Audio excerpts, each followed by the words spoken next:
एक मित्र ने प्रश्न पूछा कि बुराइयों से भरे हुए इस संसार में हम अपने आप को बुराइयों से बचा नहीं पाते। हम क्या करें? हम कितना ही अच्छा बनने की कोशिश करें, लेकिन बुराइयों से फिर भी बच नहीं पाते। इस प्रश्न के उत्तर में इतना ही कहा जा सकता है कि हमें बुराइयों से भरे हुए विश्व को नहीं देखना, हमें तो यहाँ अच्छाइयों को देखना है। जैसे जब सूर्य निकलता है तो वो प्रकाश फैलाता है, अंधेरा अपने आप चला जाता है। हमें अंधेरे को भगाने के लिए ताकत लगाने की ज़रूरत नहीं पड़ती, बल्कि रोशनी करने की ज़रूरत होती है।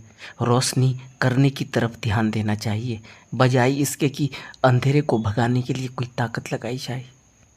बादल आते हैं, बारिश होने लगती है, और जब बारिश होती है तो अपने आप ही शीतलता आने लगती है, अपने आप ही गर्मी चली जाती है, ग्रीष्म का ताप चला जाता है। इसी तरह से हम भोजन खाते हैं, भूख अपने आप बुझ जाती है।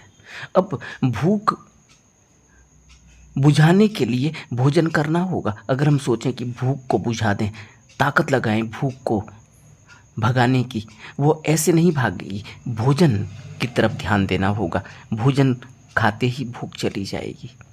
इसी तरह से अगर हम अपनी दुर्बलता को, अपने स्वास्थ्य पर ध्यान देना चाहते हैं, अपनी दुर्बलता को भगाना चाहते हैं, अपनी दुर्बलता को दूर करना चाहते हैं, तो हमें स्वास्थ्य की तरफ ध्यान देना होगा, बजाय इसके कि हम दुर्बलता के बारे में ही विचार करते रहें।